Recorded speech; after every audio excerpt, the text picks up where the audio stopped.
Chickadee chine of the Chinese chicken. Chickadee chine of the Chinese chicken. Chickadee chine of the Chinese chicken. Chickadee chine. Chickadee chine. Chickadee chine. Chickadee chine. Chickadee chine.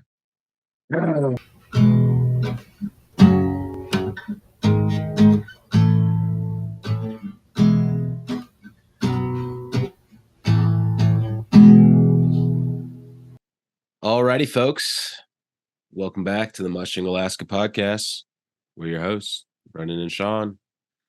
And, well, you got to forgive me. Like, you know, I'm sitting here on like week number 2 of sickness. I can't even I can kind of smell right now. But yeah, you know, I'm trying to get these podcasts out every 2 weeks. And well, this intro thing that we're doing right now, we're like, we got to do that before we put it out. And the last few days has been a little bit rough on your boy. So there is that. But anyways, Sean, how's it going, man? You know, you don't need to highlight some of the shortcomings of our podcast. I think there's a lot of positive things that we could talk about.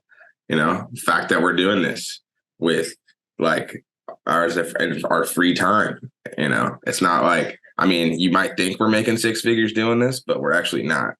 And you know, sometimes you get sick. Sometimes it snows 3 feet in 4 days, and you know, sometimes you can't make it your deadlines. And when you don't get, you know, when you're not making, we don't have a boss. You know, we're the boss, so we can just be like, you know what, let's just do it Tuesday, Wednesday. I don't feel like doing it today. Let's do it tomorrow. You know, it's perks of the job. Perks, I don't know about that, but nonetheless, that's why it's getting out a couple days later than we like to do. But with that being said, you know, race season is upon us, and our regular podcast every 2 weeks is probably gonna start turning them out a little bit quicker. Not necessarily gonna put a specific like once every week, you know, through the Iditarod or anything. But more episodes are coming at more frequency than what you've been receiving them at. So to your phone or laptop. And this is like, you know, every time we ask someone to subscribe, I feel like a part of my soul dies, because it's just like, oh yeah, like, don't forget to like and subscribe. It's like, oh my God, like I hate to say that out loud. I just hate it. But having said that, on that note, if you subscribe, bitches, you better like and subscribe us, damn it. If you subscribe and we have not, you know, done our schedule appropriately, maybe we didn't come out on the exact day that we want to, it doesn't matter, because you're subscribed and you get a notification when a new episode drops. Damn, you know what I mean? As soon as it happens. So, you know, technically we don't even really need to have a schedule if you just subscribe. Like and subscribe. You know, I'll stop saying it. We said it too many times. That was like 5 too many times. Well, that was like 6 too many times. 6 too many times. Anyway, so yeah, last time I spoke with you, you were talking about, you know, doing your skating, and like this is like an unusual amount of skating. Well, I guess me over here in Georgia, I call it wild skating, because you're like going on, I don't know, like ponds and things that are frozen and stuff. But I think that season is over. Sure is. And so, you know, then you were like, oh man, I'm excited. The snow, it just started falling. And our cousin Miles, I saw him posted something about snowpocalypse. And for me, it's funny because Georgia, here in Atlanta, we had a snowpocalypse. And if you're not watching us, I'm air quoting that. We had a snowpocalypse. Yeah. And it was a joke.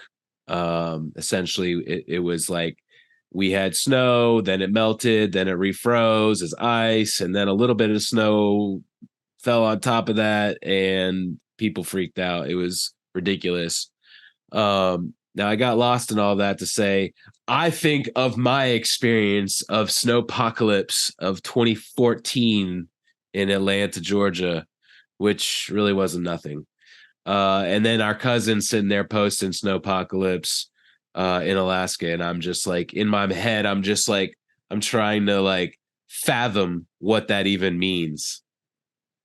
Yeah, I could give you an idea. I mean, it's like in Anchorage, I don't know. There's Alaska is a big place, so but in South Central Alaska, which is where Anchorage is, and Girdwood, and um, there was a lot of snow.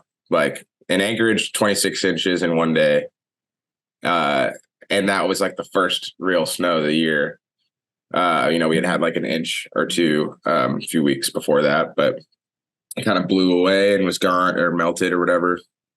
And so that was a lot, like 26 inches. The roads are just like the 26 inches, compacts down to 1 or 2 inches of really hard, icy, like, and it's kind of like a washboard.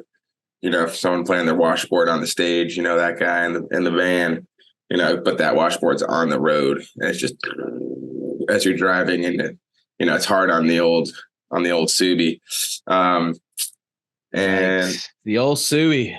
But the Subi rallies, dude. And I don't like my Subaru, but if there's one thing it's good for, it is rallying through the snow. It's pretty fun. It's a trooper. And then, yeah, it's a trooper. And then we, got 26 inches of snow. And then, up higher where Miles, our cousin's parents live on the hillside, they got 3-4 feet, and Thompson Pass, where is one of like a world-class place for skiing and backcountry skiing and stuff. They got 6 feet, and this is all in one 24-hour span. And then we are all kind of, just trying to get our heads above water and get like everybody, just because your first snow, you're just rusty, like with the whole process of just like snow removing. And then we finally were like, all right, let's take a deep breath. It's been a couple of days. We got all the snow out of the way. And then like night before last, it snowed another like 10 inches. And it was just like, all right. So it just kind of went from like, oh yeah, the first snow of the season, let's get some eggnog, to like, all right, like I think we're good on some snow for a little bit, maybe. Dude, you were cracking me up. So I called Sean yesterday, and I could tell that Sean is not his normal, like, happy-go-lucky kind of, hey, Brendan, nice to hear you, man. It's my brother all the way from Atlanta calling me right now. No, instead I'm greedy. He's like, man, I'm fucking trying to get out of the driveway. So he's messing with snow to go into work to blow more snow. Yeah. You're like, I think this snow thing, I'm good on it. Like, well, it just started. So good thing you're living in Alaska, pal. I know. Yeah. Well, it's actually, I'm spirits are high, snow's here. This is great for mushing, great. And that's what this podcast is about. And, people are out putting their ATVs into the garage, winterizing them and covering them up until May. So that's what you're seeing. And people are getting their snow machines out, getting those ready to rock. And then, of course, the dog sleds. You see a lot of videos on everybody's social media about them, sled seasons here. This snow did reach farther north than Anchorage. There's a bunch of snow in Willow and Big Lake and Kinnick and that whole zone. And then up in Fairbanks, they got a lot of snow much earlier than we did. And so they're also Deke. He said he was on sleds and staying on sleds, it looks like. So pretty exciting stuff to be out there mushing, having the dogs truly be pulling you around. They are still, what the dog's job is the same, whether or not there's a sled back there. So if you have an ATV or a snow machine behind your team, that's the dog's reality is pretty similar. But as far as the musher goes, it's what a difference to be being pulled around. That's a special feeling. It's just like that first snow of the year, that first sled ride of the year feels good for any musher, no matter how long you've been doing it. So the dogs appreciate a little quieter mechanism back there, not the hum of the engine, but just the sound of the runners gliding over the snow. It gets a little messy when you get 2 or 3 feet of snow. It's not like a easy mush. You're working hard back there. There's no getting clogged in all those different things of the sled. It's hard to break. It's hard to set a snow hook because there's no hard packed snow. So the conditions can be tricky. Sometimes you might have to take smaller teams until that snow settles down and you have that hard packed snow that you can anchor your snow hook in so that you can actually stop your team. Got you. So it's safe to say that all of the Alaska-based teams are all in sleds, or is there still some parts of the state that maybe they're still doing the ATVs? I would say there's probably some places that they're still doing ATVs. I don't know if maybe like Sterling over where like Mitch Sheevy's kennel is. I'm not sure how they did. They're probably a little bit warmer there, so it could be like variable conditions. But yeah, I don't think it like interior like Denali area. I think they just have enough snow, but it's kind of on the line. Like they probably could still use ATVs. So not everybody. It's so much land to get snowed on. So it'll come. But if you don't have it in your backyard, it's probably a short drive away to where you can get these awesome winter conditions. And I guess the next question I had, and again, I'm not the Alaskan living person right now, but the location of the Ace race is in what part of Alaska? That's the Denali area, interior. Okay.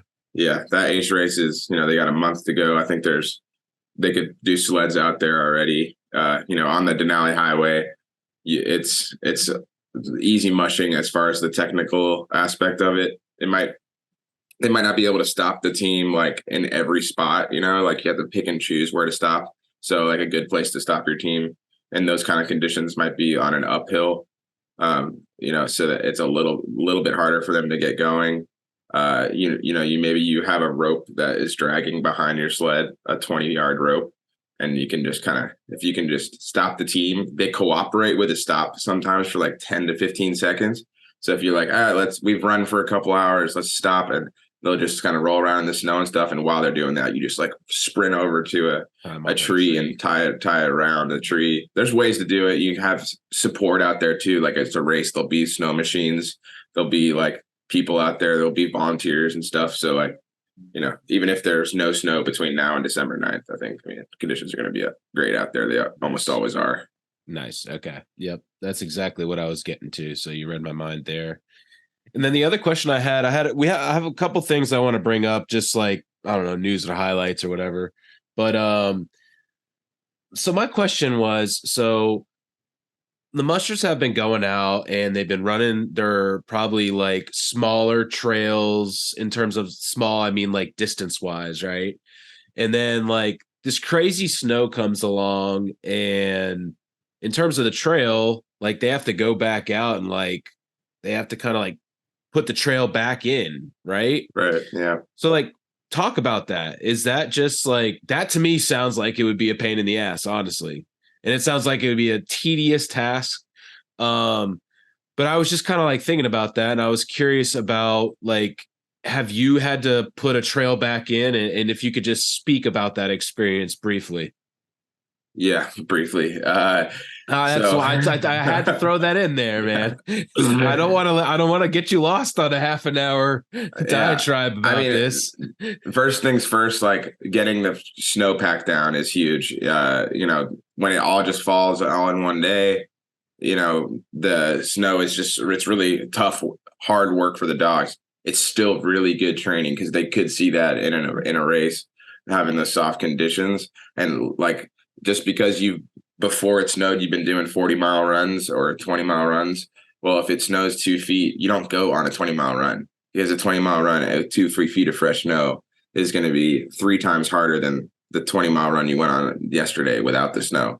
So getting that snowpack down, you can go out and pack it down with your dogs too, but it's going to be quicker to do it with the snow machine, and maybe even you have a groomer behind your snow machine in certain conditions, and then you kind of wait overnight after you drive over it, and like with 24 hours, maybe 2 days, that stuff settles down nicely and it becomes like a sidewalk of snow. It's really nice to walk on.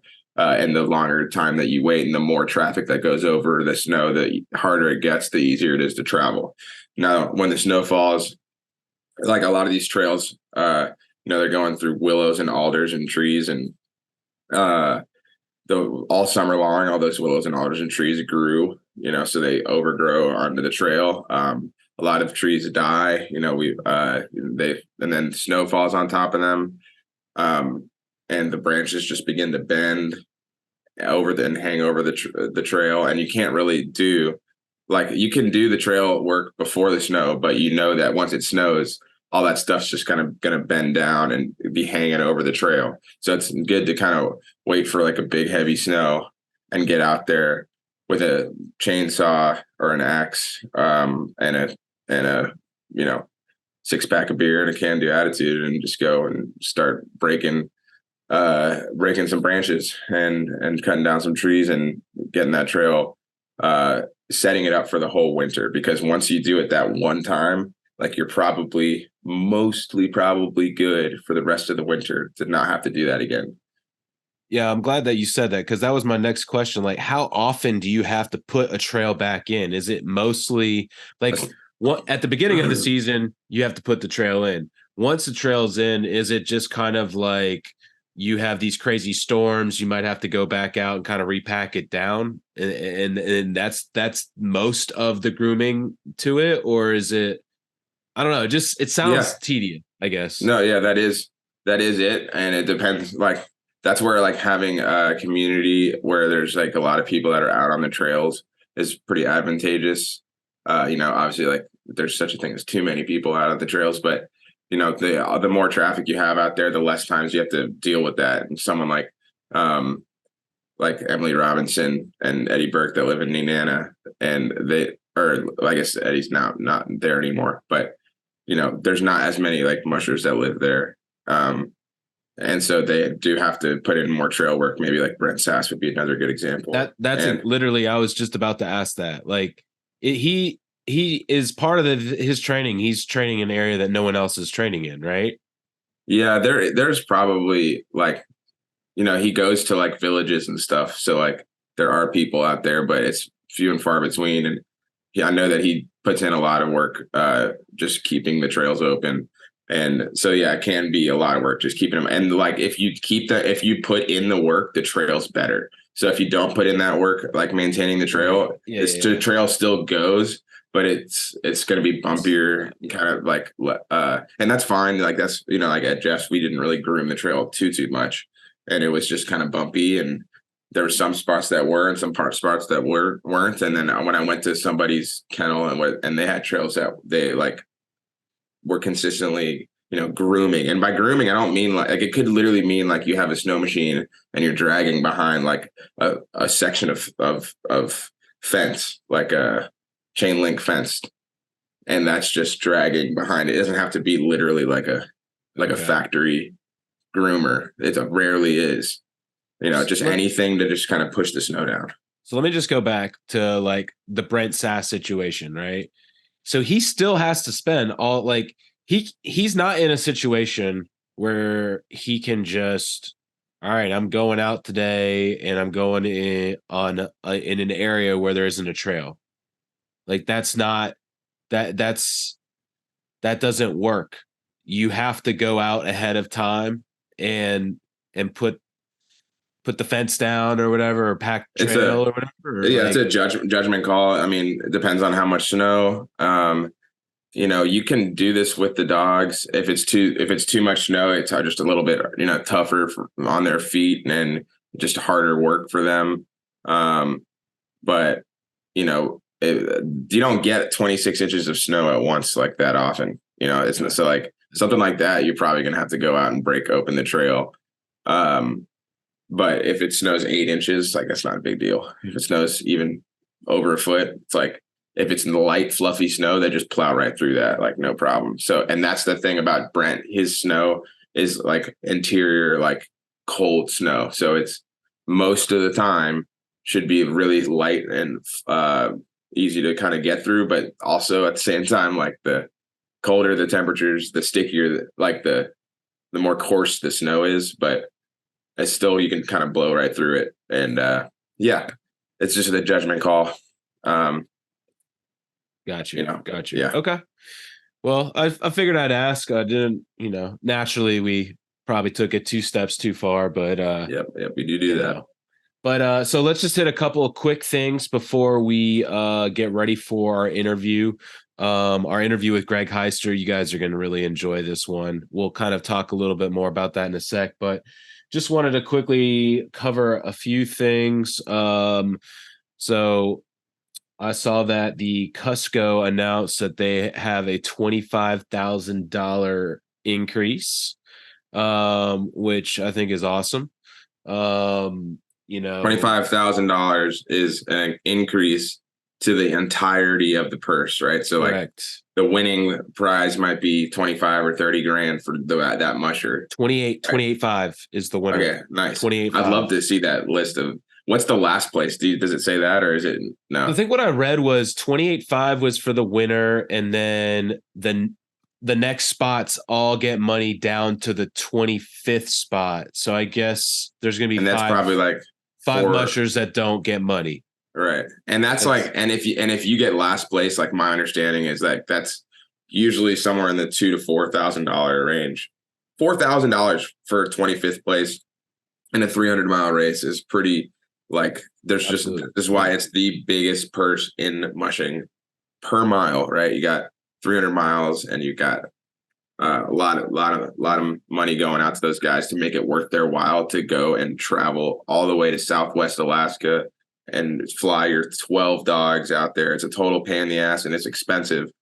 And why would you go and do that if you're gonna unless you only make the top 5 and those guys make a few $1,000, but everybody else doesn't. Like this is an incredibly competitive race, so it's hard to get in the top 20. But they pay out all of those guys, so that's pretty awesome, and that's a good incentive. That's why you see a full field, right? Full field, and it was full. Like I think it was relatively quick that from the moment sign up was happened to it being full. So part of the reason. There's other reasons too. It's super competitive, awesome country, great environment, good people. Lots of reasons. And to kind of hit on like what we've talked about, like okay, we're seeing these races are filling up quickly. There are a lot of them are bigger than they've been in the past. Then we have a trend where this Cusco is getting more money. So like that's all good things. I think obviously I think we want to see more mushers in the Iditarod. So like, what are we doing ultimately to get there? But those are two bits of news that I think are good to see. We started off, I forget what race was it, the Knick that we were talking about that was getting canceled this year? The Willow. But the Willow. I did see that the Willow 100 is on. And my buddy Matt, who ran Iditarod a couple years ago, his daughter's like 17, I think. She's running the 100. So they already have over 10 mushers in that, and I believe that there's going to be some additional events. I'm not sure if that means that the 300 will be on or not, but there will be more than just the Willow 100 there. So good to see that they're making something happen. I mean, look, the trails are going to be in. Like I mean, that's what the Ace race does. They're just like, yeah, come and party at our bar and go run your dog 60 miles, right. And you just start the clock when you want to start. They literally are like, yeah, just tell us when you leave and start the clock. Like it's not even like a real, like, banner that you're starting under. Right. So like you can really go like bare minimum with a race. Like, so to put on the Willow 300, you could just be like, yo, just start here and tell us when you could do that and just not make it a qualifier or something. Got you. Well, my point just being like, good to hear that there are some good positive things trending in the world of mushing. The other thing I was gonna mention is, so I saw that Dallas won something, so I had to go back and like figure out what was going on because he also won something at the sign up in the summer. So they're doing a weekly raffle, and Dallas won the first week of the raffle essentially. And I guess what they're doing with this, like 25% of however anyone can buy a raffle ticket, right? And however much is in the pot for that week, whoever they pull out wins 25% of the pot. The other 25%, it goes to the jackpot at the end of all of this. There's a big old jackpot. And then the other 50% is split between the Iditarod and the Museum of Alaska Transportation and Industry. So I thought that was interesting. Nice. I was just like, dude, Dallas, like, I'm pretty sure in the summer he won a free entrance to the race. And then no, excuse me. He won booties. That's what it was. He got the booties. Now he's winning this. Like, of course. But so I thought that was interesting. But then in reading that, what I found out is they also have they call it the tag along program, which is essentially you can pay $250 to have a tag with one of your mushers, one of your favorite mushers. And each musher a tag, like as in like the tag sled? A tag, it says a tag with their dogs. Fans can pay a flat fee of $250 to have a tag with their dog's name ride in the sled of their chosen musher. Oh, right on. Okay. And so that's pretty cool. And each musher can get up to 5 of those. So they're doing some good fundraising for this is kind of what I'm getting at too. And then the last thing I was going to mention, which I thought was cool, is each musher has a code. So like if you get anything from the Iditarod website or sign up for their insider, each musher has a code attached to their name. It's, I think if I'm correct, it's just their first initial and their last name. And in all caps. And that gives them 10%. So I just thought that was interesting. I thought I'd bring that up. That's nice. You love to see, Iditarod helping out the mushers, and they obviously help them out in so many ways, but that's a good positive thing. Something that I totally wish I had mentioned pre-recording that was pretty big news, and it both from Dallas. The number one is that he has this pretty funny video of him out training on the Denali Highway, and he ran out of gas. They were truck training. Yes. Dude, the Denali Highway always like throws you for a loop, but yeah, they ran out of gas. They're running their dogs in front of the truck, and sure, the dogs can pull that around on a flat surface, but there's lots of big uphills, and it's a big truck. So he got a team of 6 dogs together, and dude, he didn't have a dog sled. He just had most like Dallas thing ever. I feel like trash can lid, kind of sled like that you would just slide down the hill with, and the dogs pulling him to town so that he could go and get gas. I was like, that's pretty cool. Yeah. That I watched that video and I was just like, there's Dallas on the back of a trash can or whatever on his knees. And he has 15 miles to go, and he says in the video, he's going to Jesse Holmes' house. He's like, I'm going to go see if I can get lucky and get some gallons off him. I'm just like, that is so crazy, And the other thing he mentions, like, he has no cell service either. So Right. So he's out of gas, no cell service. Like me in that situation, I am literally like, I'm pissing my pants, man. Like I wouldn't know where to begin. And he's just like, oh yeah, let me just throw this piece of plastic. And it goes to the ingenuity of true Alaskans, man. Like, yeah, I mean, you don't like something that I've learned, I think it's from mushing, not just being in Alaska, because you can be in Alaska and not know these things too, and just like, all right, like there's no one else that's going to help you except for you. So like, just start taking, even if it means you got to walk the 15 miles, but yeah, he has the dogs, he could probably, he can make it happen. And so, yeah, that's fun. And, you learn to have that mentality when you're running dogs, because sometimes the runs go just like you planned, but a lot of the times they don't, and you like have these dreams of I'll be back at 8 p.m. and then maybe I can make myself some dinner and hang out with my girlfriend or whatever, and then you like next thing you run into a moose, the dogs take a wrong turn, you got to turn around, and oh my god, and then you're back at 4 a.m. but you just still do it with a smile on your face, and that's exactly kind of similar to what Dallas is This is like not a big deal for Dallas. This is like No. this is not That even was probably like, just oh like, yeah, oh, no big deal. Let me yeah. just a little dust on my shoulder. No big deal. Speak and then, so then here's another thing on the Dallas News. I'm sorry we got to talk about him a lot, but dude, he is signed up for the Copper Basin 300. You might be thinking, okay, whatever. Like a lot of Iditarod mushers are signed up for the Copper Basin 300. Like what a big. He is a rookie. He has never run the Copper Basin 300. Wow. Dude, sorry to all the other rookies, but you're not winning Rookie of the Year. I don't know. Maybe he's going to run. He might not win the race, but y'all aren't winning Rookie of the Year.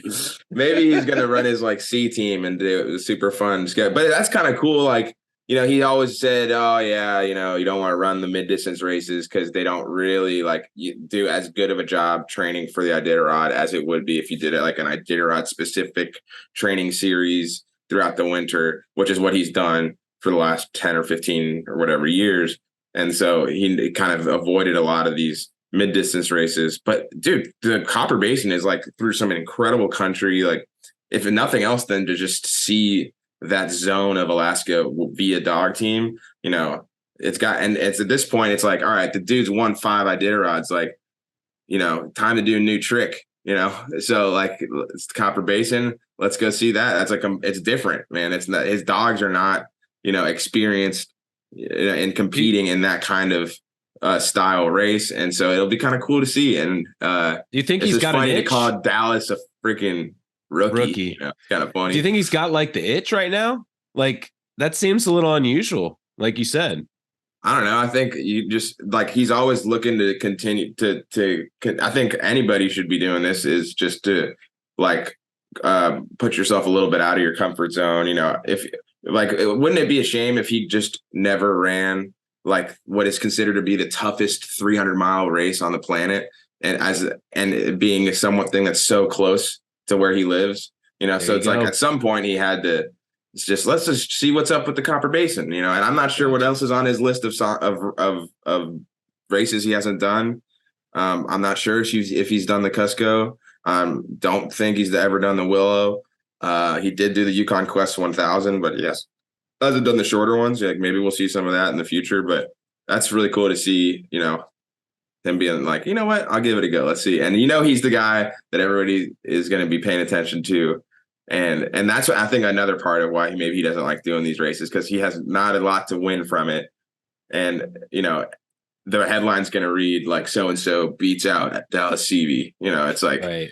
It's like, all right, but ultimately, Iditarod's the goal for him, and maybe, but not for everybody. Maybe he'll be trying to get another trophy. All righty, sir. So let's go ahead and wrap this thing up. Dude, Greg. The voice of the identity. I can't. There's no way to even remote. Like as soon as you guys start listening to this interview, like, and I even comment like the first word out of his mouth, I'm like, yep, that's why he calls the Iditarod right there. Like just the voice alone, I'm like, yeah, that's it. Yeah. Then he's I mean, your voice is, dude, don't cut yourself short, dude. You got a buttery voice, dude. I'm telling you. None of that. Then to add to it, I just loved it. He's like, oh yeah, like he's kind of like messing with his hair, and like Sean's like, yeah, hair looks good. He's like, oh yeah, I just rolled out of bed. Like this is my bed head. I'm like, this guy, man, he's got the voice. All right, and now I guess maybe I've got something like it. I think Sean's blowing smoke in my ass, but then he's got the hair, and I'm looking at my hair, and I don't have any. And I'm not okay with that. But anyways, so keeping this short, Sean, dude, I loved our time with Greg, and I feel like there are literally hundreds of more questions that I wanted to ask that maybe we'll have him on like after Iditarod or something. But what was your takeaway from our time with him?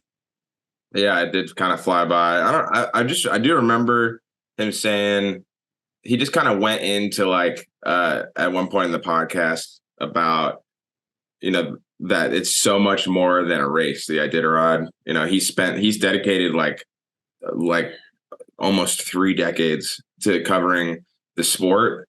in various capacities, and he's, promoting it and helping it. And it's gone through like some tough times, and he's always been there to like kind of try to, fight that fight.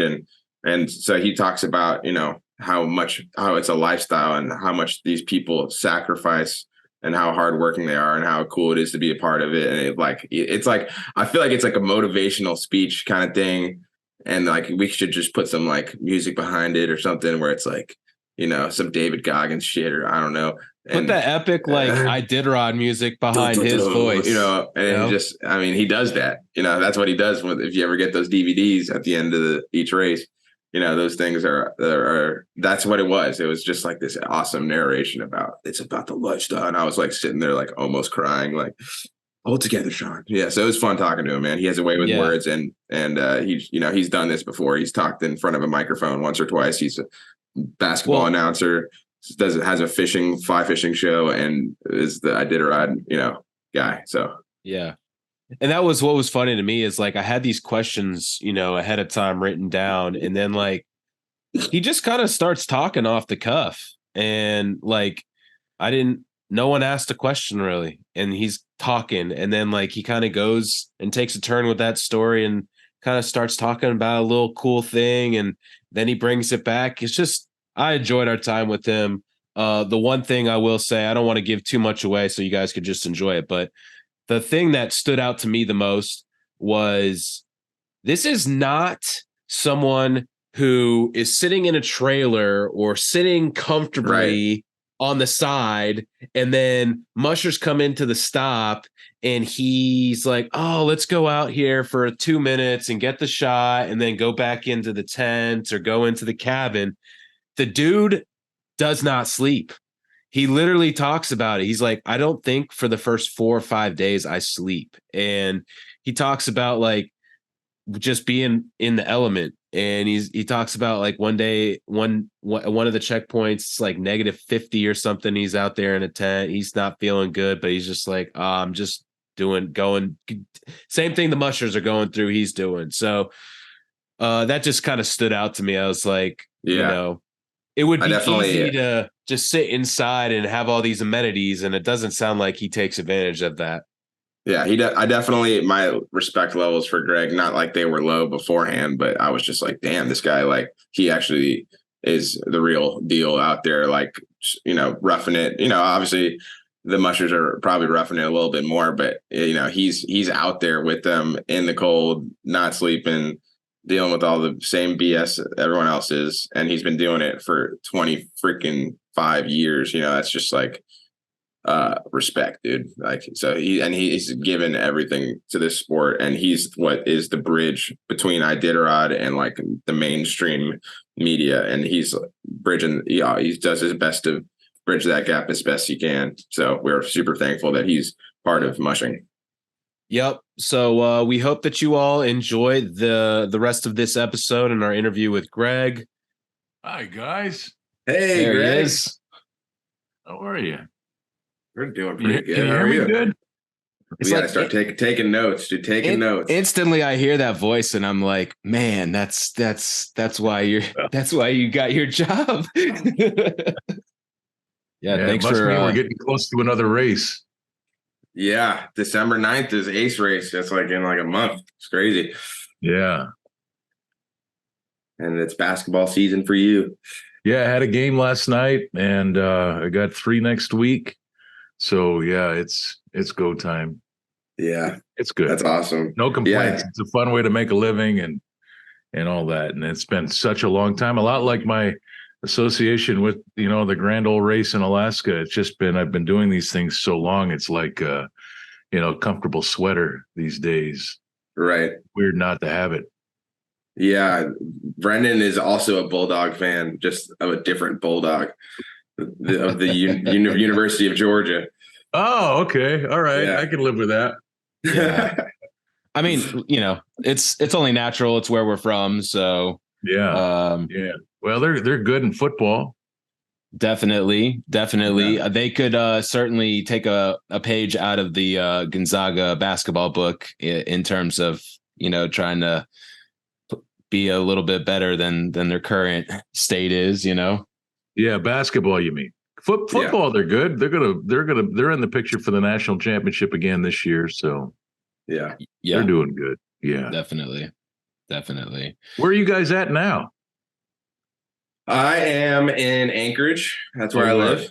And Bren's in Atlanta, where he lives. Atlanta, Georgia. Yeah. Sure. Wow. All right. Crazy. Nice haircut, too, by the way. I like it. Good look. Me? Yeah. Dude, come on, man. That's not a haircut. That's just rolling out of bed, and this is what I got. I had to put a hat on, dude. Sorry, you see what I'm rocking? It's not good. If you'd rather we have a hat on, but like no, Iditarod, it kind of works, I would think. Yeah, sure. Yeah. That's true. Yeah. Listen, the rest of my world, I got to put a tie on and a coat and get cleaned up. And, I enjoy the days I get to talk about mushing because I don't have to worry about any of that. That is true. And especially when you're on the trail, you guys, by day 7 or 8, you're like, you can see it just wearing when on are you going to y'all. get back out there? Well, if you need another person to help with the production side of things, I'd get out there this year. But Sean, let's talk. You're in Anchorage, right? I am. Yeah. I live here. Let's talk. Let's talk after this. There might be an opportunity for that.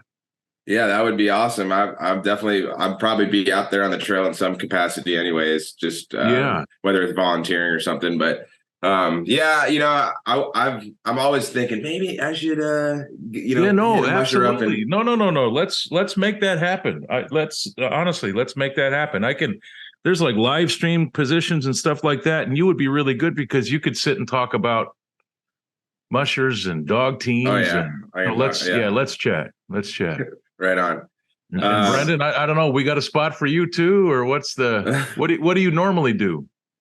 Oh, so I'm in marketing in my normal job. But Sean, when he was running the Iditarod, we were like sitting there, he'd be doing these runs and we'd be having these conversations, and we've been talking about a podcast for a while. And this is just kind of like a fun thing for me to keep up with my brother. And, even though he's not in the races right now, he's still very much like in the scene with the different mushers. And it's fun to kind of talk about it. And, like when he was doing the race, obviously, we were following it pretty closely. And so it's nice, even though he's not in the race, to still like want to follow it and talk about it. And, like being from Atlanta, Georgia, it's not a traditional thing that someone here in Atlanta is normally into. So yeah, for sure. They should be.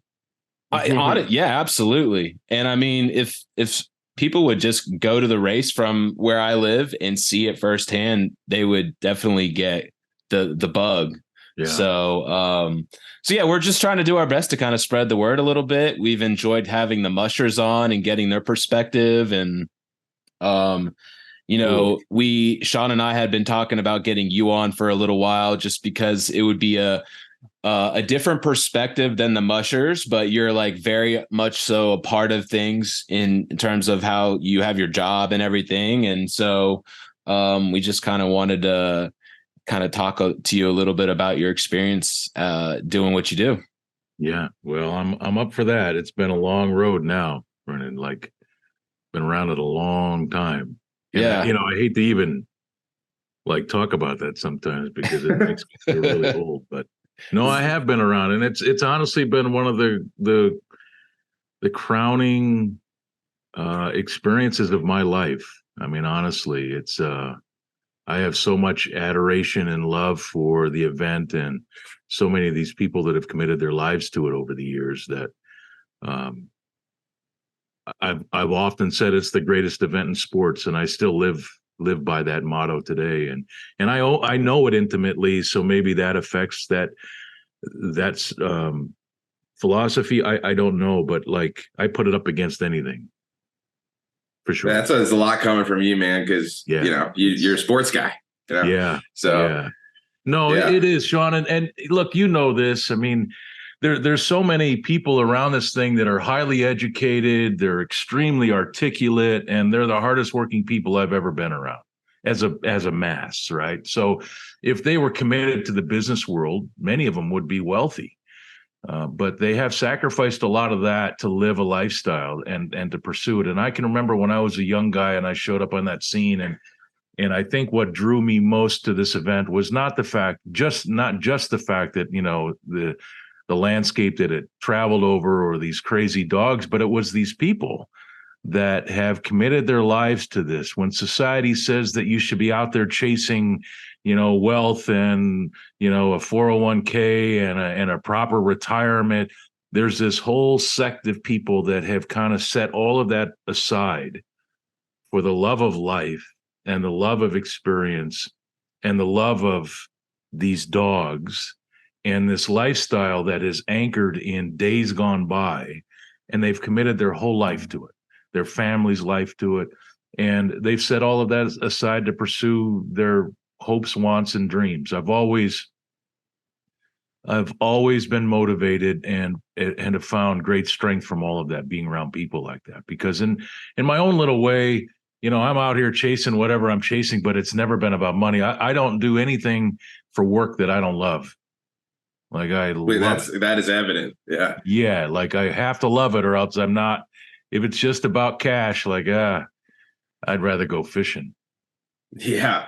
You know, and spend time doing it. So I've learned that from Iditarod. Like it's, and the people that have committed to it, like this is far more than just a dog race to me. Like, it has helped carve out and really kind of put a trail in for me in my life and my pursuits and stuff. So I believe that I owe so much to it, and I owe so much to these people that have committed their lives to it, and that's why, you know, even, you know, the world thinks that we're, you know, the race is on some precarious perch, and that's why it's still so important for me to commit time and energy to it, because, you know, I believe in it on such a, I probably got off track a little bit there, but it is time for all of us to kind of band together and keep it going. Yeah. You know, my hair does need a little work, doesn't it? No, I was saying it looked good, man. Yeah. No, I just say, you know. Well, those that know me, like, they know this is pretty normal, but you know, usually on Twitter once a year, I'll get somebody that says, "Hey, Heister's piece is looking good tonight on television," and I'll usually get in there and say, "Yeah, it's the best investment I've ever made."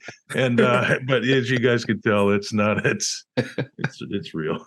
Nice. Yeah. That's like hearing you talk about the race and the lifestyle. You know, I'm like borderline. I mean, that's what you have, the value that you brought to the race. You know, I think everybody is thinking thank you for everything that you've done over the last 20 whatever years for the race, because it's like you're bridging that gap between such a unique lifestyle that is the Iditarod and the sled dog life, and trying to bring it to a regular, you know, citizen of the world who's like can't really grasp what the heck is going on up here. And, you know, it makes it kind of digestible for somebody who's not really in it, you know, and like that. And that's been like just the way that you describe it, the words that you're using, you know, you just have a way with words, and it's been really fun watching the race and seeing you and Bruce analyzing and talking dogs and talking to everybody. It's awesome. Yeah. Well, my buddy Bruce, I'm glad you brought him up. You know, he got involved with the inside, I don't know how many years ago, but this was probably like 1994. I remember going to his place in Denali Park, and he was a musher then. I've been there, yeah. Yeah, you've been to his place. You know exactly what, like the coolest place, and he built it with his hands. Like Bruce is I hope he doesn't see this, but he's one of the coolest guys I know. And I remember going in there, and we were in a period in the race where it was really warm and the trail was really fast, and Boozer was, you know, dominating with speed. And I remember going in there, and it was a day when the snow was really falling, it was big, heavy flakes. And we were talking about the change that was happening on the trail and with the times and stuff. And I remember Bruce being able to encapsulate it so beautifully, where he talked about, it all cycles. The day is going to come back when you need a sled dog that can, run over the Alaska range, can make its way through overflow, can put its head down on a 40-mile-an-hour wind on the Bering Sea coast. The day will come back when we still need dogs like that to go win the Iditarod. And I remember thinking at that moment, this guy, I got to work with him. I got to work with him because he's taught me so much. And he was able to put it through words in a way that was flowery, but it was like poetic, and it was just spot on. And so, flash forward, I forget, when Bruce came onto the team, but it was near the beginning of this. And zoom forward all these days, years forward. And it would be weird not to be out there without Bruce. Right. Even though he's kind of one of the old world guys, right? The guys that were around in the 90s and maybe a little bit before that. And the mushing world has changed. The musher has changed. Like everything has evolved, and it had to evolve. But he's still a bridge. He's still a bridge to those old days of Susan Butcher and Rick Swenson and, the days that were different. But yeah. It's Bruce is he's on a list of so many people that I've met and people that I consider friends over these years on this trail, both at the start line, the finish line, but in between. I just man, it's been a long time. I mean, it's closing in on 30 years. I think I've been 30 years. 92 was my first one. And 1992, was that like the wild world of sports wide world of sports? Well, I was working for a local station there in Anchorage, and we were the official station. So I was hired. I was the sports director. So I went out there the whole way, and this is how stupid I was. I wanted the whole experience. So I get to go from start to finish, and it was one of the coldest races on history. It was 63 below zero when Doug Swingley and Joe Runyon pulled into Ruby. And I slept every night of that race in a 2-man mountaineering tent, no heat. And I remember that day, like I was down on the river in my little tent and just camped out there. And I come walking up and literally I was sick. I had fluids coming out of every pore in my body. I had like 103-degree temperature, but I was hell bent on spending every night in that tent. And we got through it. But it was one of the coldest races in history. But I was hooked, man. Like I was hooked. And I learned right away, like, and those are the days, I think in 93, 4, 5, something like that, I did the trail on Snow Machine to cover it. And I remember like when you're in the middle of the Dalzell Gorge camped out and a dog team comes around and a musher sees who it is, like there's just a different level of respect and also access that you're going to get if they see you out there with them. Right. Yeah, and I learned absolutely. that right away. Right. So you were never in all these years, you were never going to have to go, kick my bedroll to get me out of bed when a musher's coming in. Like I'm up all night, most nights in that trail because I don't want to miss a damn thing. And I learned that right away. Like you have to be there. You have to be in the shit with them. Mm-hmm. And if you allow yourself to be in it with them, even though it's different, like we haven't just come the 80-mile stretch from Unalakleet to Caltag, I get, but at least they see you. It changes things, it changes things. And so that's really important. And it's always, I don't want to say bothered me over the years, but, when I see media people sleeping, like, or anybody for that matter, I'm like, what are you doing out here? What do you mean you're sleeping? Like I show up in the checkpoint and the first thing that everybody worries about is where they're going to sleep, what they're going to eat. I'm like, what? Like, that's the last thing people like. I'll hire someone. So where do we sleep? And I look at them. I'm like, just, wherever, like, whatever, like, if you like, wherever, like, if you find a tree and you got 10 minutes, a good place to lay down and get 10 minutes. Right. And people in my life, I don't think that they really understand what we do when we have to cover that race, because it does, as you guys know, it doesn't stop moving. like all night long, and the stories are evolving all night long. So it's like literally, I remember one year, Sean, I forget what year it was, but I tracked it. I did not sleep the first 5 days of the race, did not close my eyes. And so, that's insane. And I remember one year I was up on the wall in the Delzell Gorge, and I was with a guy named Terry Burge, an old friend, and I hadn't slept. It was 2 or 3 days, and I was hallucinating.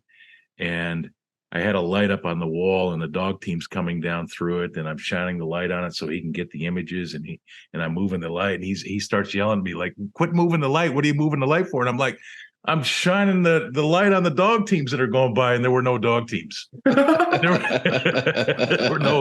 were no dog teams going by. So I've always felt like, and I remember back in the old days, Rick Mackey used to have the greatest stories about hallucinations, and so.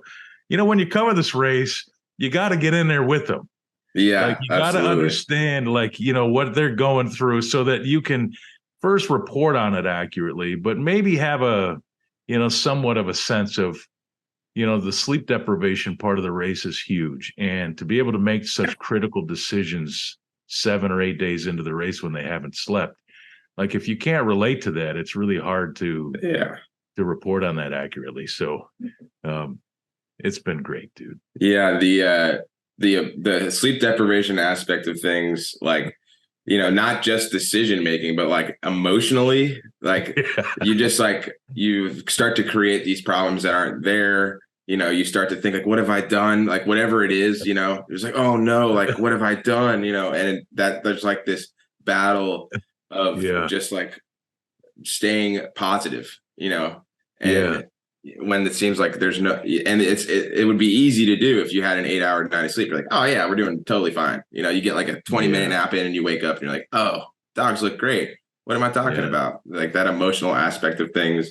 And every time I was in a race, I'd be thinking like, all of these people that are, handling in the race or volunteering, like they don't know what I'm going through. Like I'm going through the real thing. And then you go and you handle for a race and you're like, yeah, but we're not that far behind. Like it's still pretty cold and we're still not sleeping. And maybe they went through, the trail or whatever, but it's credit to like the grind of just all that support that goes around the race. And this as better than almost anybody, that to put on the Iditarod is like a miracle.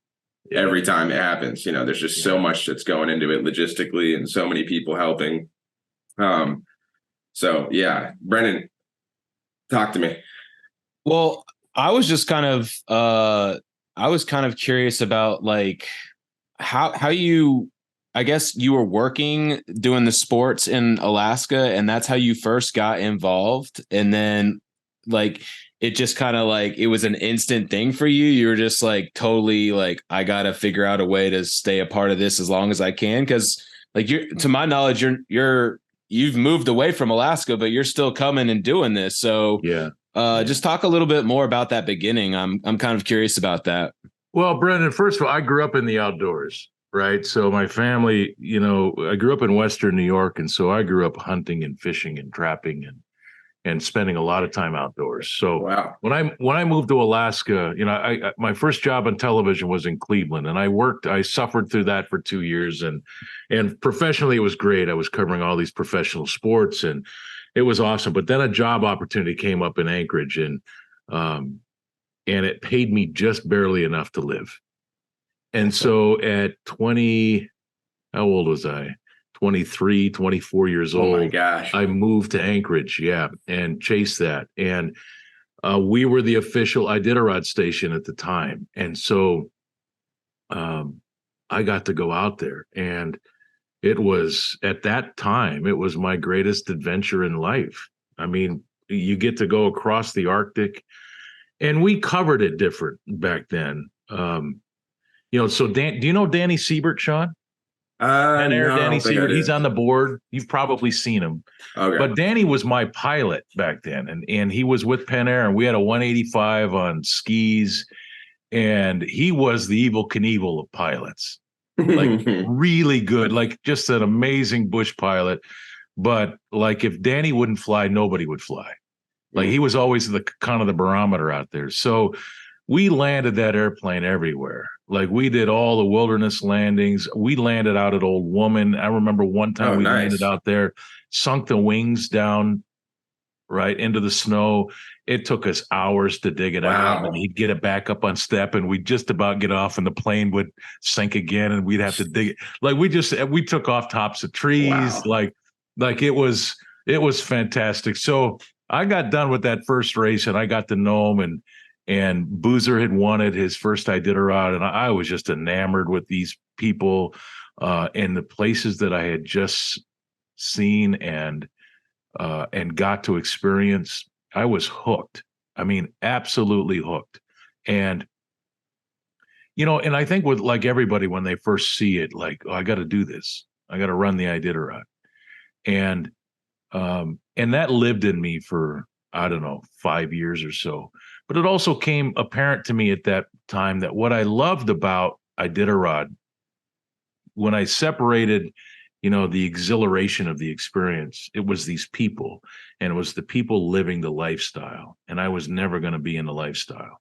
I was going to be one of these people who rented a dog team and went out and did the race. I was not going to be a guy who spent 3 or 5 years scooping poop and earning the opportunity to be out on that trail. So that was never going to be me. So I just kind of set those desires aside and figured out a way to stay involved with the race using my skill sets and to stay connected to it, and in my own little way, run my own Iditarods in a way, just not on dog teams, right? So yep, that's really what it's been. Like it's the month of March is the NCAA tournament's going on. There would have been ways for me to make a lot of or at least more money, and to keep my life busy, but this silly dog race has just kept me hooked. I mean, wow. It got its claws in me way back when. And then, you get to a point because, I was a young, not talented, raw guy when I started covering this race. I cut a lot of teeth out there as far as a storyteller goes. And so then you get to a point where you feel like you owe it. Right. And then it hits on hard times and you're like, well, I can help this thing. I believe that I can help keep it afloat. So it's just been this thing that, every 3 or 5 years, there's a new mission with it and it keeps you involved. So I don't know if that answers your question. It's just, I think it's like everybody else that stands too close. Doug Swingley used to talk about the vortex. He was the first one really to bring those words into play. And you stand too close to the vortex, you get sucked in.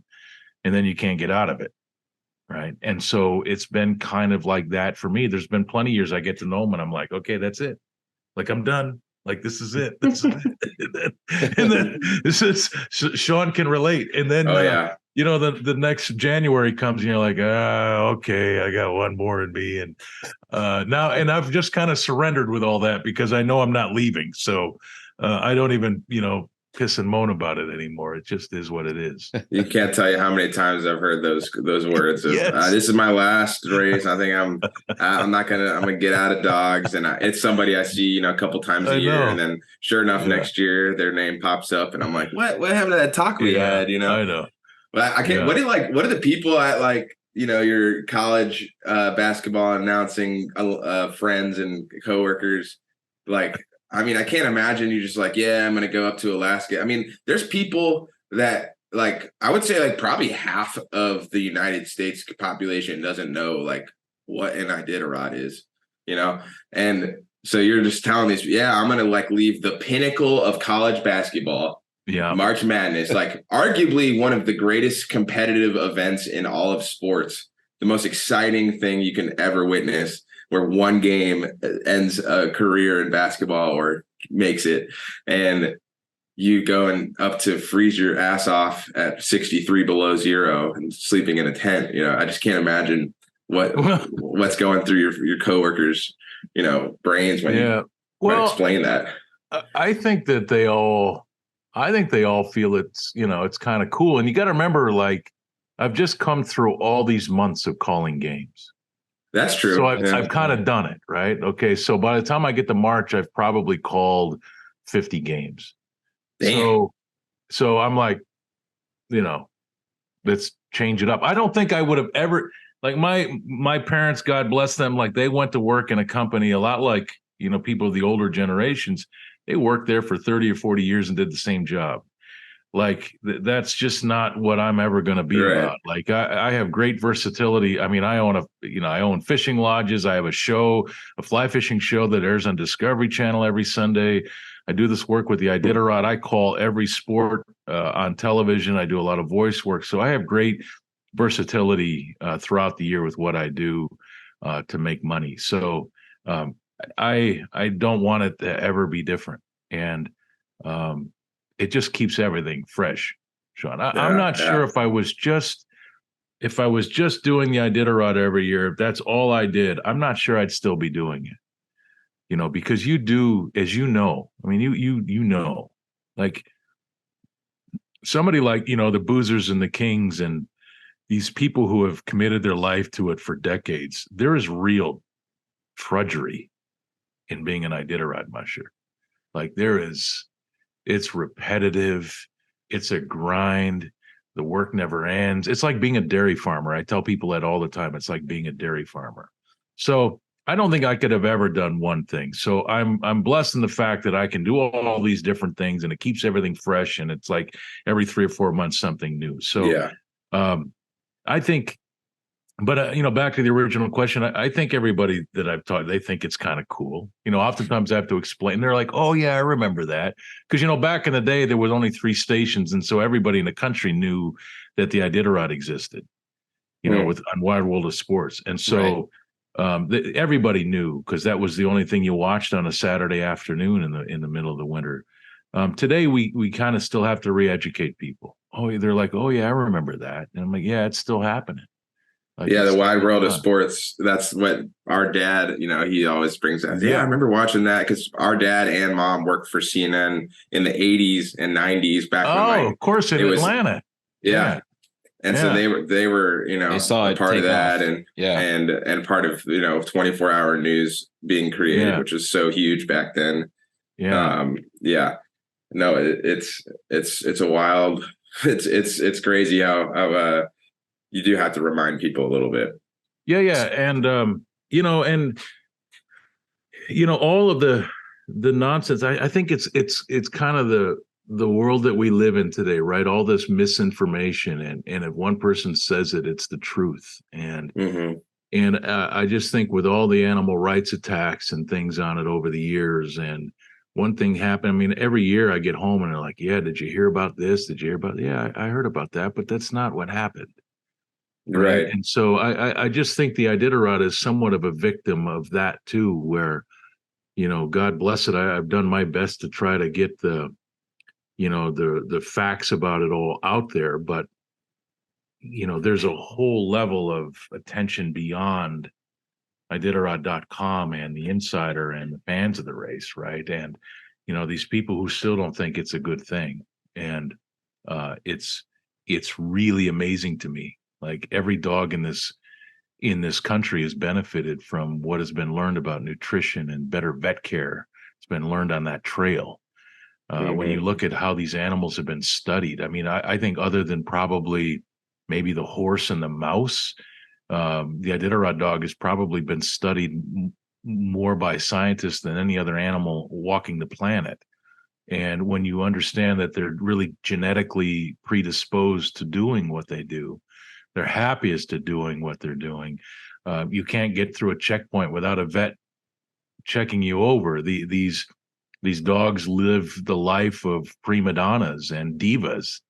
They're going to see a doctor more in a calendar year that you and I will see.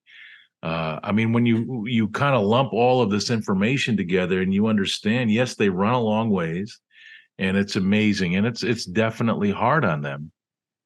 And there have been some dogs that have been lost over the years, but rarely is it because of a lack of care or a dog doing something that, it shouldn't have been doing. It's rare. It happens.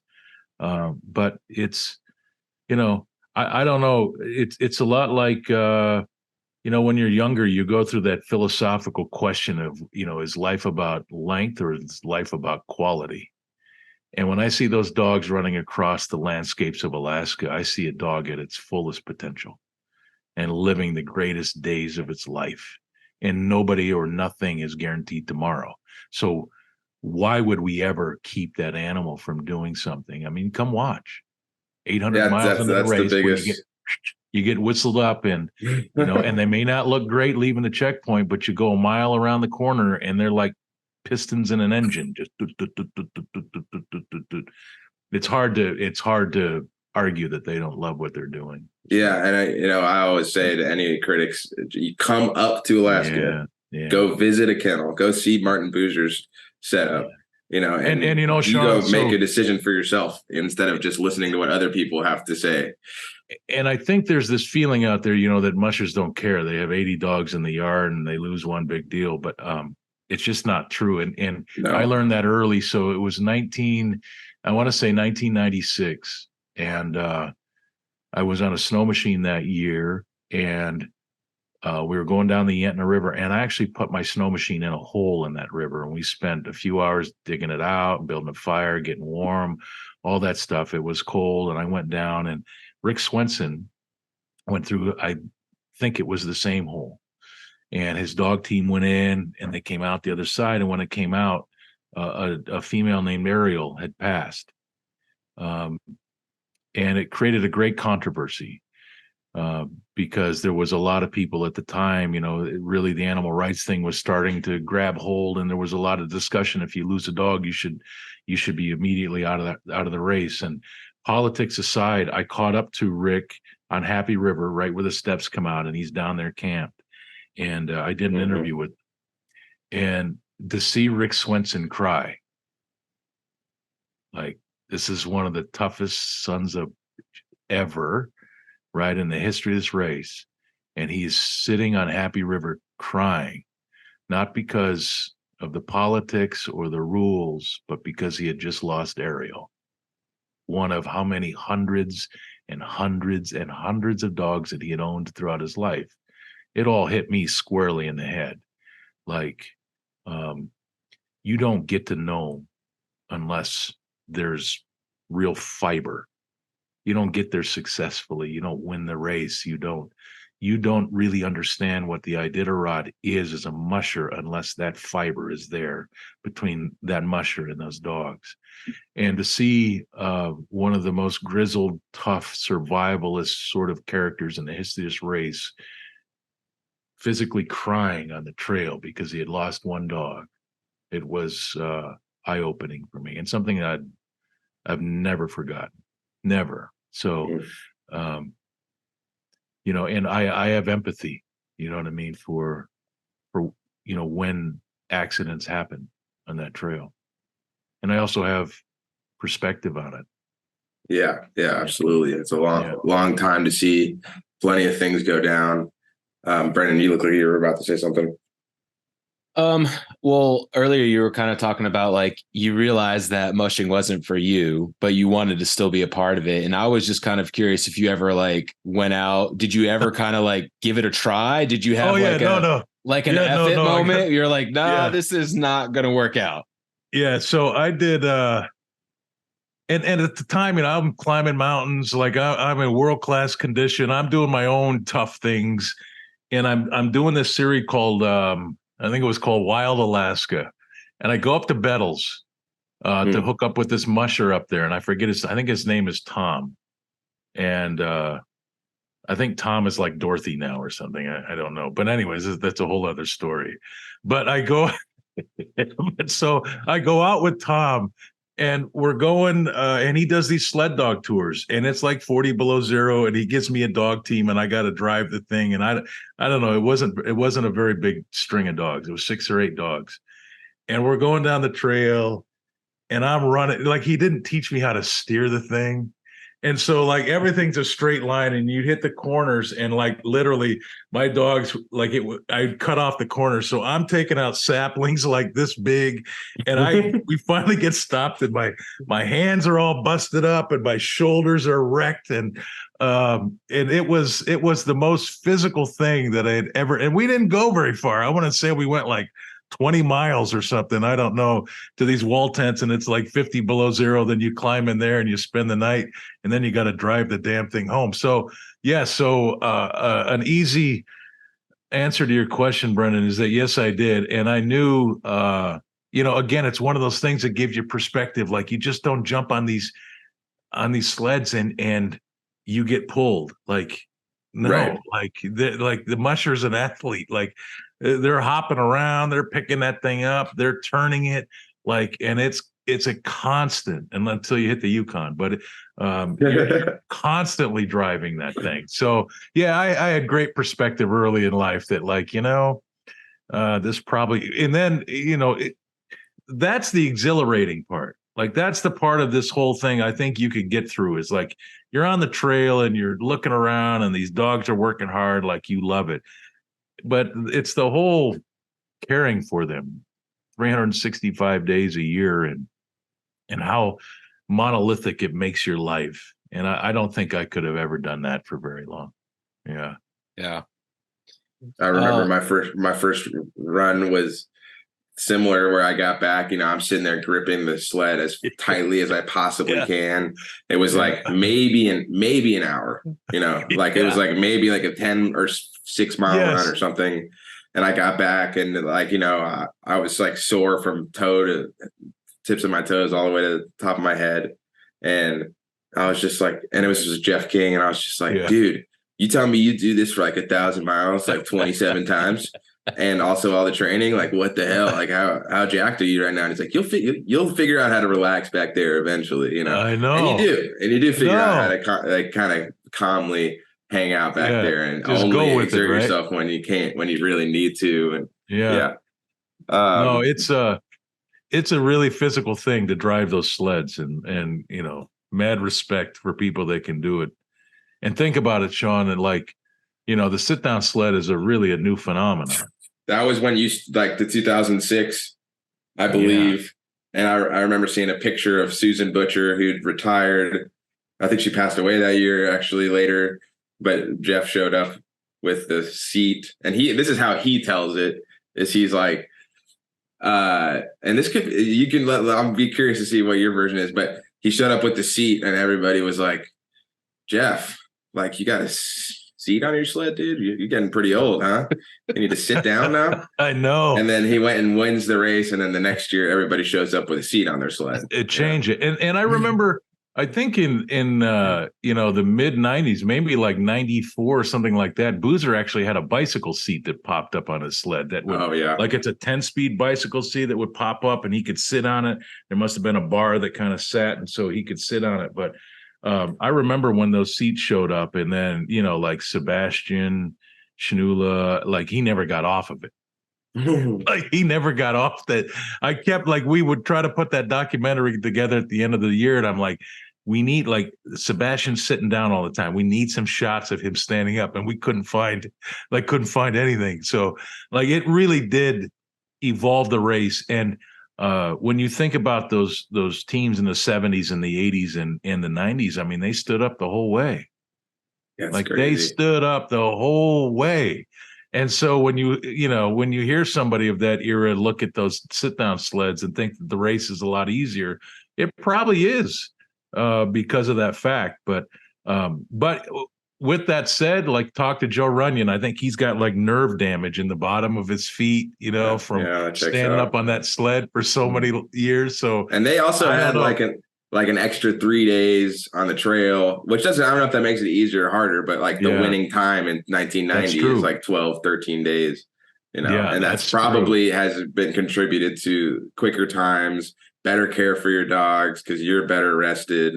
And of course, the weight distribution, having half the load in front of you and half the load behind you, and not having it all in front of you, or all, where the heaviest thing is the person, right? The load isn't that big. Brennan, go ahead. No, I was just kind of looking at some questions that I had written beforehand. And I guess one thing that I was curious is, like, you've seen quite a few different eras of mushing, right? Like the 90s Swingley, Boozer era. Right. The Mackie, like then there was the CVs that were on the roll. We've kind of been in this it's kind of crazy to think about the last like 7 or 8 years has not been a repeat winner. So just like, I'm curious to like hear your thoughts on how you've seen the sport evolve, and just like curious about your thoughts on that. Yeah, well, I mean, it's evolved, and if it's not evolving, it's dying. So it had to evolve, right? Yeah. But, as soon as Boozer and King and Swingley showed up, you knew that we were no longer going to see 10-day races, that it was going to be 9. And they're professionals. They're legitimate professionals. And it's a race. So it's about getting there as fast as you can. And you cannot erode that idea at all. Like you can try to implement different rules and things, but still at the end of the day, they're going to try to get there as fast as they can. So I think evolution was going to happen. And, gone are the days when these people are coming in off trap lines, working, using trap line dogs. And now it's a real sport. When you look at somebody like Dallas Seavey, I think Dallas is like Peyton Manning. I think Dallas is like LeBron James. I think he's that in our sport. And I tell mushers all that are competing with him all the time, this thing has gotten to the point now where so many minutes have been shaved off of it that I don't think the advantage is in the dogs anymore, because I think all the dogs are pretty close. Yeah. Right? Genetically and the way they're trained. I think the information has flown so freely that so now you got to find out different ways. And and Sean, if you come out there with us this year, you're going to see that, because Dallas is back in the race. Doug Swingley used to say that the Iditarod isn't a dog race, it's a time management race. And I think Dallas understood that and has taken that to a whole new level. And so you'll see Dallas 5 miles before he gets to a checkpoint. He'll literally be on the back of the sled checking his mind, his list of the things that he has to do the moment that he pulls into the checkpoint. And so I believe, is where Dallas Seavey wins these races, is that he gets into the checkpoint and he does his work 10, 12, 14 minutes faster than the competition, which means that his dogs are sleeping 10 to 12 or 14 minutes more every time he stops, times 20, times 30, whatever it is. And when you skew that out over a 9-day race, there's your advantage. Absolutely.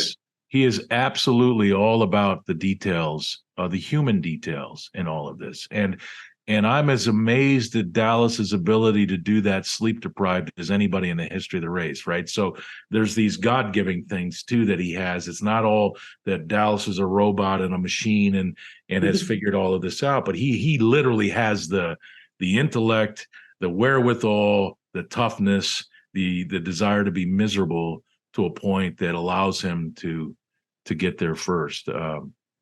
I think Dallas is amazing, and when it comes to this race, I think that he's the guy to beat every time he saddles up and heads. He's the only Iditarod champion that is always in the top 4. I don't think he's ever gotten, since his rookie year when he was running a puppy team, has he ever gotten not top 5? Yeah. Like Jeff, his bad years were 9th, but still that difference is huge. And, you'll see, Pete Kaiser might finish 11th, and, Yor also might finish 15th one year. And if an off year for Dallas is 3rd, it's what the hell, I know, and, and all those top 15 teams have the same, this is arguable, but they have the same dog talent and conditioning and training. I think Dallas's training regimen, I've experienced it firsthand. I've helped him train his 2021 winning team. He has a really a lot of purpose to his training, and it parallels the Iditarod as much. He's a guy who believes that running a 300-mile race isn't really going to help you be a competitive Iditarod guy, because the schedule of the Copper Basin is not what the first 300 miles of the Iditarod look like. Right. And So, yeah, he is the difference. And, but yeah, you see Brent Sass went toe to toe with him and won, and, still have a few others like his dad. And, yeah. Yeah. Well, that's the crazy thing about this, right? The best team doesn't always win. No, almost never. Like you bring up Brent, like he's working just as hard as Dallas. And I remember Bill Cotter told me, that Susan Butcher was winning the Iditarod back in her day because she was just flat out working harder than everybody else. And when you look throughout the history of this race, the teams that dominated or got to these 3 and 4 time championships, I would bet if you could clock in and out, they probably were working harder than everybody else. And so when the team was brought to the start line, they were probably better conditioned to do what they were setting out to do. When you look at all the different eras in this race, the Boozer, King, Swingley, there probably was nobody working harder than those 3 guys when they dominated. Lance Mackey was probably nobody working as hard. Those years that Mitch won, I can remember, like, he started training early in the summer and was putting a lot of miles on those teams. And so now today, Dallas, he's obsessive. Like, Dallas is a obsessive guy. And I think that's what I appreciate him most about him, is that when he sets his mind to something, he's as hard-headed as the greatest lead dogs in the history of this race going through a coastal storm. His head is down, and he's just going to get there. Yeah, he's a tremendous competitor. And I love him in interviews. I think he's been great. Oh yeah. For the race. And I know a lot of people get bored because Dallas has won again, but like, you sit him down and do one of these with him, like, he's fantastic. Oh yeah. Yeah, he's fantastic. He's a machine, like boop, boop, boop, boop, boop, boop, boop, Yeah. And so he's artwork when it comes to telling a story. My dad and I, back when Sean was working for him, my dad and we would talk about him during the race, and we'd be like, the mad scientist is kind of how we refer to him. And it's just totally it's so, just, if you even just like watch one of his clips on Facebook that he puts out, right? Like, even those 1.5 minute clips, I'm like, I'm learning so much just from, like, and it's a different perspective that, like, I mean, he's grown up in it. He lives it. Like, so yeah. When I went out there to visit him, Sean gave me his book to read. And just talking about him being efficient on the trail, one thing that stood out to me is how, like, he knows, like, how many times he has to walk up and down the line before the dogs are literally done eating and sleeping. You never waste one trip up. It's down, like, just reading that section of how he attacks his training, to me, I was just like there's no one else that is thinking like that. I don't think, personally, I think everybody else is going by feel, right? And I think with Dallas having it all regimented, it helps him with the sleep deprivation thing, right? Because he's got a plan, and it's not just, I got to work my way through it because I'm really tired. It's like, okay, I got a plan, I got to do this, and it keeps him focused. When you pull up to when you pull into Koyuk and you're in the top 3 and you're in position, and now you got to think your way through, okay, how am I feeding? How am I watering? Am I going? Am I staying? A lot of those decisions have been made by Dallas long before he shows up. Yeah, it's not always by feel, right? He's done it. He's done it exactly this way in training, and he's run 1,000 miles, set it out on his schedule prior to the race, and this is the way he's going to do it. And he's going to be the favorite to win every year he runs till he's about 80. And I want to add to the other thing that stands out to me is, like, seems like he's a masochist. Like, anyone who finishes this race, it's impressive. That is one time, it's impressive, right? Yeah. But, like, he's willing to suffer, I think, more than most people. I think that was another thing that also stood out to me. I think you're right, Brendan. I can remember I was, the year that Brent won, in that documentary, if you look, I was drawing the comparison between the two, and I was calling, like, Brent the wilderness guy and Dallas the ultimate racer. And I was drawing those parallels, and he, like Dallas, didn't like that at all, because, he is the ultimate racer. But I also think if you drop Dallas in the middle of nowhere and said, you got to survive and find your way out, he might be the best that we have at that now. Right? Like he is this combination of stuff. He just happens to live on the road system, and he happens to wear black, and everything is polished in his kennel and his team. Like, it's all like just perfect. Yeah. And look, I think Dallas has probably been good at everything he's ever done because of that. Yeah. He's just that guy. The work ethic, dedication. Yeah, everything. Yep. He probably doesn't sleep for 3 to 4 days at a time and does it. So I wanted to ask your opinion about last year's race. Seeing Ryan get across the finish line in first place. In fact, I was actually talking to Eddie Burke the other day, and we were just kind of like hypothesizing about this upcoming year's race. And I was like, if I were to look back at Sean and I having our conversations, I don't think Ryan was like on our list for like the top 3 pre-race. Like, it was like, well, we know that he's going to start out hot, and we'll see if he can maintain that throughout the race. So I'm just kind of curious to, like, you've seen that happen over the years with him as well. But just wanted to ask you about that. Yeah. And I think Ryan is like a wonderful example of evolution, right? And evolution within one's own career. I mean, he's run the race a lot, and he's been extremely competitive now for quite a few years. But I've always believed that Ryan went out too fast, too early, and didn't have enough left at the end. And I think if you go back and look at his rest schedule, he had taken an extra rest. There was 3 or 4 extra hours of rest before he got the nickel high. And I really think that set him up later in the race and kept him in position. Do I root for people? I try not to, but man, it's hard. Like, it's really hard not to. Like, you get to know these people, how hard they're all working. And so, I found myself rooting for Ryan Reddington to hang in there, even though, Pete was vying for his second one, and I love Pete, and Richie was right there. It would have been great to get Richie his first Iditarod championship. But, I think the longer that I'm around this thing, I look at who I want to win oftentimes on how I want to construct that documentary. Honestly, I do. And so it's just like I wanted Jeff King to win a 5th so I could tell the story of King getting his 5th and separating himself from Swingley and Boozer, right? I really so desperately wanted to do that.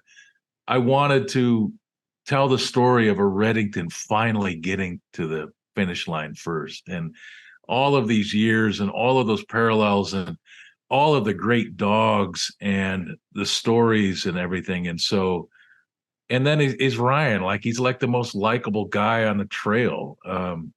And he's quietly tough. Yeah. Ryan is quietly tough, man. And, and I laugh, and again, to draw the parallels to my other world, I hear coaches talk about all the time about how tough this guy is, or this player, how tough he is. And I always roll my eyes at that, because the toughest people I've been around are these Iditarod mushers, right? Like the really good ones. They're be so tough funny on a to different, see. But it's true. Like like, think about Lance Mackey. And I've used this comparison before. He's like a Monty Python character. I mean, everything that he dealt with, it's like you lob off an arm and he keeps coming. You lob off the other arm and he keeps coming. You know what I mean? Like, he was that guy. When I think about Martin Boozer, I mean, I don't know if there's ever been a tougher guy in the history of the Iditarod than Martin Boozer. I mean, what is it? 39 starts, never scratched. 1 year chopped his finger off, and he went the whole way. I think he's busted bones out there, and never relinquished the desire to get to that finish line. So, yeah, so back to Ryan, I was really happy that he won. Happy that for him, for his family, to see Ramey emotional under that arch, to see Barb emotional under that arch, and then the hug in an old, in the Reddington way, and the hats were all, a little crooked, and you know what I mean? It was just like in Iditarod way, it was like a beautiful scene under that arch. And as fans of the race, we waited a long time to see a Reddington get there, and it was pretty cool when it happened. Yeah, nice. I loved it. Yeah, nice. Sean, do you have any questions? I feel like I've asked a few questions here going. Well, season's on the fly because I got to take a boat trip to Bristol Bay. I worked Bristol Bay this summer, and nice. And I went through Lake Iliamna, and then I didn't really know. Like, so you went by my place. I went by your place, man. Yeah, you did. The place with the big red roof. Is that on the Kvichak or? Yeah, so it's about 2 miles down from the lake edge, and you literally went right by it. It's on an island in the middle of the river. It's got a big red roof. Yes, yeah, I remember that. Stop in next time if you guys need anything. Oh, sick! We definitely will. Yeah, that'd be so cool. That's pretty cool. Yeah, nice. I've owned that lodge for like 7 years now. There's a TV show, connected to it that markets it. So, that's. Sean, that's my favorite river in the world to catch a trout. And I don't own a lodge because I wanted to own a lodge. It was the only thing I think that was going to protect my spot to fish, because everything out there is so expensive and it's all high end and you fish 8 hours a day. My place is more for, common Joes that really love to fish. And so you can be on the river at sunrise, fish till sunset if you want. You bring your food and you got a boat and motor GPS in the boat to keep you safe. And it's cool. But next time stop in and say, hey, that'd be good to see you. Yeah, that's cool. So do you spend like the summer there? Oh, no, not the whole summer, but I'm there for, I open it up and close it down every year. And then I'll be there a few times throughout the summer, just fishing, hanging out. And I think in another month, I'm going to own another place on the other side of Bristol Bay out of Dillingham. So we'll have a few lodges out there, so we'll be able to bounce back and forth. So if you guys like to fly fish or spin cast fish, sport fish, I need to learn. Commercial guy. I'm always pulling fish out of the net, and I'm like, this sport fishing thing. It seems like, I got to catch like one fish at a time. Are you kidding me? No, dude, you've been ruined. You've been ruined. Yeah, you've been ruined. Because Bruce Lee's the same way. He grew up with out there. He lived up in the Kobuk for all those years with subsistence nets. So, like catching one at a time, he can't relate to that either. I always enjoy going fishing with friends and just like be outside, have a beer or something. It's a good spot, man. Yeah. There's always a cold beer there, I'm sure. So stop in.